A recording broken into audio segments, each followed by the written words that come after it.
Herkese merhaba arkadaşlar, kanalımıza hoş geldiniz.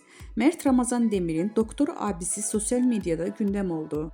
Afra Saraçoğlu ile birlikte bir dargın bir barışık ikili son olarak Mert Ramazan Demir özel hayatı ile adından çokça söz ettiriyor.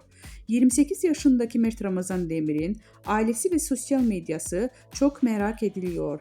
Demir'in doktor abisiyle Melik Demir ile paylaştığı kareler ilgi odağı oldu.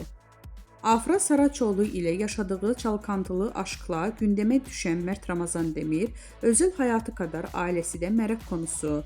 Ünlü oyuncunun doktor abisi Melik Demir ile verdiği pozlar sosyal medyanın ilgi odağı oldu. Son dönemde en konuşulan çiftlerden biri olan ünlü oyuncuların dizi ile birlikte ilişkileri de bitti. Öte yandan başarılı oyuncu Mert Ramazan Demir'in Melik Demir dışında 3 erkek kardeşi daha bulunuyor.